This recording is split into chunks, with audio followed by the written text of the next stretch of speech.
Eh bien bonjour tout le monde, aujourd'hui on se retrouve pour une mise au point un petit peu dans ce journal de bord de la préparation pour la Lyon-Saint-Élion. Comme vous l'avez vu dans la dernière vidéo sur YouTube, j'annonçais que je participais à cette course. Au jour d'aujourd'hui on est à J-17 exactement avant la course. Depuis la dernière fois j'ai pu courir la course de l'UTMJ, donc la franco-suisse. Donc en guise de préparation, entre guillemets, dessus, j'étais plutôt en forme ce jour-là. 105 km et 4300 de dénivelé, réalisé en 12h20. Donc soit peut-être l'une de mes meilleures courses, en tout cas mon ultra le plus abouti jusqu'à maintenant. Une belle expérience.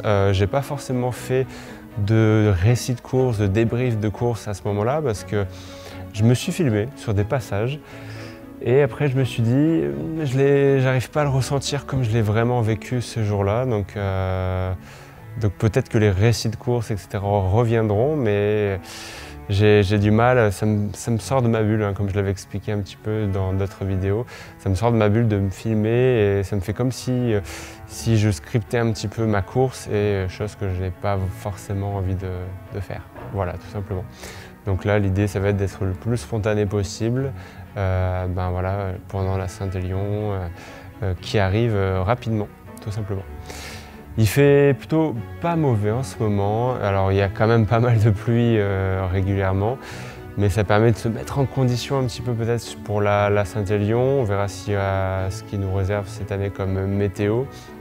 Une météo qui pourrait être neigeuse, verglaçante, froide en tout cas, ça c'est sûr, avec notamment le retour la nuit. Donc ça promet d'être intéressant. Alors un mois d'octobre qui a été plutôt chargé en termes d'entraînement, plus de 600 km parcourus avec pas mal de dénivelé, avec différents travails de vitesse ces derniers temps, un bon week-end choc. La semaine dernière, une bonne semaine choc avec un peu plus de 200 km dessus, avec un peu de vitesse, un peu de sorties longues, 2 sorties longues. Et donc je me sens plutôt pas mal au niveau physique. En tout cas, les jambes, ça tire un petit peu, mais ça permet je récupère progressivement. Et là, on va laisser couler entre guillemets jusqu'à la course. Et là, l'idée, ça va être de baisser un petit peu le volume, d'augmenter un petit peu l'intensité pour faire tourner les jambes. Et voilà, après on va se faire plaisir tout simplement. Mon approche maintenant de la course, j'ai évolué tout au long de cette année. Mon approche sur le trail, l'ultra trail et sur ma façon d'être, on va dire, de manière générale. Elle a quand même pas mal évolué ces derniers mois, cette dernière année. Il y a eu pas mal de vagues un peu dans tous les sens, même si j'en parle pas forcément dessus. Mais mon approche est un peu différente.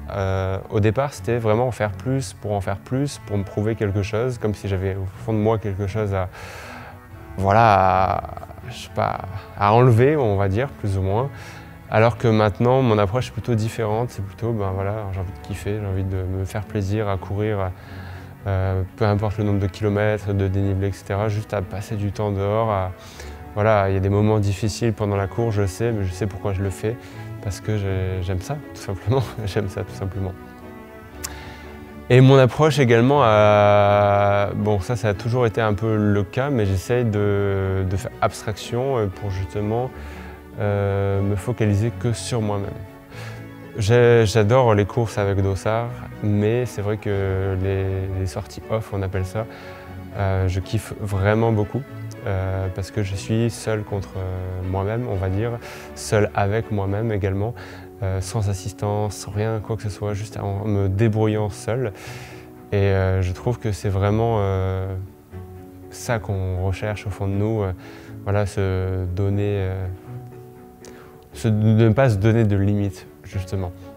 Donc pendant ma dernière course, beaucoup m'ont parlé de mon classement où j'ai terminé 9e. On m'a parlé pas mal de classement également pendant la course, et j'avoue que ça fait toujours plaisir de se comparer un peu aux autres, mais ça peut un peu biaiser notre façon d'être et notre façon de penser. En tout cas, moi, ça peut me perturber sur certains moments.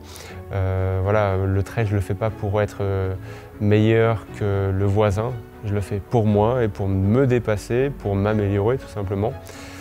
Et donc j'en ai un peu rien à faire du classement, même si c'est flatteur toujours quand voilà, on peut se comparer, on va dire. Donc là, l'objectif pour la Lyon-Saint-Élion, ça va être déjà de finir. Donc ce sera l'étape numéro 1 parce qu'il ne faut pas négliger. On banalise beaucoup les distances. Je propose un contenu régulier, plutôt tous les jours en journal de bord que vous pouvez retrouver sur mon Instagram. Voilà, je fais des distances relativement longues avec un volume relativement gros, on va dire. Et donc ça pourrait être banal, on va dire, de faire une course comme ceci. Ce n'est pas le cas.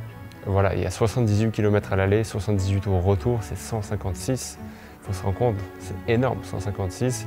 Une distance que je n'ai jamais parcourue, tout simplement en aussi peu de temps. Donc voilà, je ne doute pas de mes capacités, mais je sais que j'ai envie de le faire, je sais que j'ai les capacités de le faire. Voilà, maintenant ça va être se gérer de ce côté-là. On s'en fout du classement, on s'en fout du temps. L'objectif c'est vraiment d'arriver jusqu'à la ligne d'arrivée. À la base, je m'étais dit on peut se donner un objectif, allez, moins de 9 heures, quelque chose comme ça. J'aimerais beaucoup moins de 9 heures. Si c'est plus que 9 heures, c'est comme ça. Si c'est moins de 9 heures, c'est la cerise sur le gâteau. Donc on va tout simplement se faire kiffer et arriver jusqu'au bout en entier. Ce sera vraiment l'objectif numéro 1. Ne me parlez plus de temps, ne me parlez plus de classement. Voilà. Mon objectif, c'est d'être meilleur, une meilleure version de moi-même chaque jour. Et ça commence chaque jour. Chaque jour, une nouvelle étape. Là, ça va être une nouvelle course, mais ce n'est pas mon but final de faire une Lyon-Saint-Élion. Il y a encore beaucoup de choses à faire dans une vie. Donc, comme j'aime bien le dire, c'est toujours une course de préparation. Ça me permet de relâcher la pression, pas d'objectif. Plus je vais me mettre de pression et je sais que plus je vais ne pas être moi-même.